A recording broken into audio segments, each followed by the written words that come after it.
Hi అండి, అందరూ ఎలా ఉన్నారు? ఈరోజు మన ఛానల్లో మటన్ బిర్యానీ చేద్దామనుకుంటున్నానండి. దానికోసం 1 కిలో మటన్ అయితే తీసుకున్నాను. దీన్ని శుభ్రంగా కడుక్కొని ఒక గిన్నెలో పెట్టుకున్నానండి. ఈ మటన్ బిర్యానీ నేను ఎప్పుడు చేసే విధంగా చేసి చూపించాలనుకుంటున్నాను. దీన్ని మనం ఫస్ట్ అయితే బాయిల్ చేయాలండి ఈ మటన్ని. అందుకని ఈ గిన్నె తీసుకున్నాను.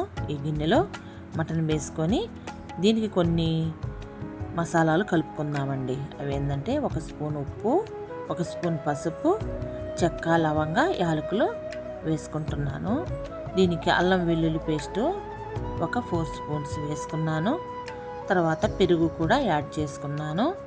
తర్వాత ఆయిల్ కూడా ఒక 2 స్పూన్స్ వేసుకున్నాను. ఇవి మిశ్రమాన్ని అంతటిని మంచిగా చేతితోటి బాగా కలిపేసుకుందామండి. అప్పుడు ముక్కకి మసాలా బాగుంటుందన్నమాట. ఈ మిశ్రమానికి కొంచెం వాటర్ కూడా యాడ్ చేశాను. వాటర్తో ఉడికితే మటన్ కూడా చాలా బాగుంటుంది. అందుకని వాటర్ పోసుకున్నాను. దీన్ని స్టవ్ మీద పెట్టుకొని ఉడికించేసుకుందాము. మటన్ 75% ఉడికేదాకా ఉంచుకుందాము. ఇప్పుడు మటన్ ఉడికిపోయిందండి. దీన్ని తీసి పక్కన పెట్టేసుకుందాము. ఇప్పుడు బిర్యానీకి ప్రాసెస్ స్టార్ట్ చేద్దాము.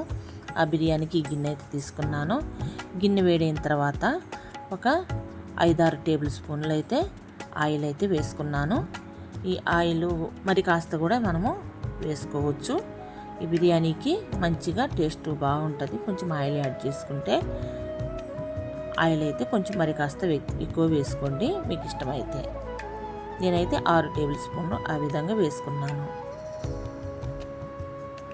ఇప్పుడు ఆయిల్ వేడైనాక మనము ఈ ఆయిల్లోకి చెక్క, లవంగ, యాలకులు ఇవైతే వేసుకున్నాను. ఒక ఆనియన్స్ అయితే ఒక 4 బిగ్ సైజ్ ఆనియన్స్ అయితే తీసుకున్నానండి. వాటిని సన్నగా తరిగి ఇలాగే వేయించుకుందాము. గోల్డెన్ బ్రౌన్ కలర్లో ఈ విధంగా వచ్చే విధంగా. దానికి ఒక గ్రీన్ చిల్లీస్ అండి ఒక 5-6 సన్నగా చీల్చాను. బిర్యానీ ఆకు వేసుకున్నాను. ఒక టమాటాలు కూడా ఒక 2 వేసుకొని బాగా మగ్గే వరకు ఉడికించాను. తర్వాత మనము బాయిల్ చేసుకున్న మటన్ అయితే వేసుకుందామండి. వేసుకొని వీటిని మంచిగా కలుపుకుందాము. దీనికి పెరుగు కూడా అల్లం వెల్లుల్లి పెరుగు కూడా యాడ్ చేద్దాము. అల్లం వెల్లుల్లి ఒక 4 స్పూన్స్ అయితే వేసుకున్నాను. ఈ ముక్కలతో పాటు అల్లం వెల్లుల్లి వేగితే చాలా టేస్ట్గా బాగుంటుంది. అందుకని అల్లం కూడా వేసాను. ఇప్పుడు దీన్ని కొంచెం కలుపుకున్న తర్వాత కారం కూడా యాడ్ చేసుకుందామండి.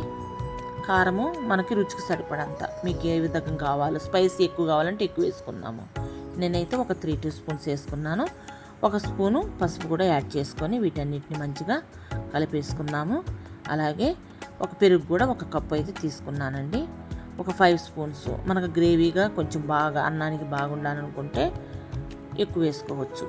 అయితే కలిపేసుకున్న తర్వాత కొత్తిమీర, పుదీనా కూడా సన్నగా తరిగి వేసుకొని మంచిగా కలుపుకున్నాను. నేను ఈ డబ్బా అయితే నేను 5 గ్లాసుల బియ్యం అయితే తీసుకున్నానండి. దానికి మనము ఇసురు కూడా తర్వాత చెప్పుకుందాము. ఇప్పుడు మటన్లో ఉడికిన వాటర్ కూడా దాంట్లో యాడ్ చేసి మంచిగా కలిపేసుకుంటున్నాను. తర్వాత ఉడికిపోయిన తర్వాత గరం మసాలా 1 స్పూన్ అయితే వేసుకొని మంచిగా కలుపుకున్నాను. అడుగు అంటకుండా మంచిగా కలుపుకోవాలి. తర్వాత ఇసురు అయితే పోసుకున్నానండి. ఆ డబ్బాతో 7.5 గ్లాసు వాటర్ అయితే మటన్కి యాడ్ చేసుకున్నాను. ఈ వాటర్లో టేస్ట్కి మనకు సరిపడా ఉప్పు అయితే వేసుకుందాము. నేనైతే 1 స్పూన్ వేసుకున్నాను.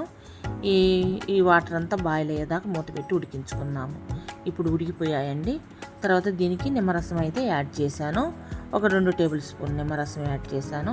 ఇప్పుడు మనము నానబెట్టుకున్న బియ్యం అయితే ఉన్నాయి కదండి, అవి కూడా వేసేసుకొని మంచిగా కలుపుకుందాము.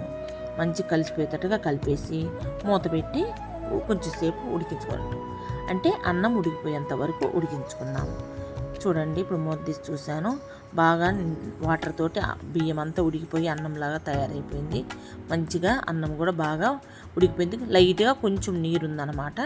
దీన్ని కూడా మగ్గించుకుందాం. మూత పెట్టి ఒక 2 మినిట్స్ మగ్గించుకుంటే ఆ వాటర్ కూడా ఇంకిపోయి బాగా అన్నం పొడి పొడిగా బాగా తయారవుతుందన్నమాట. చూడు ఎంత బాగా తయారైంది. దీనికి మనం లాస్ట్లో నెయ్యి అయితే యాడ్ చేసుకుంటున్నాం. ఒక 5-6 స్పూన్లు.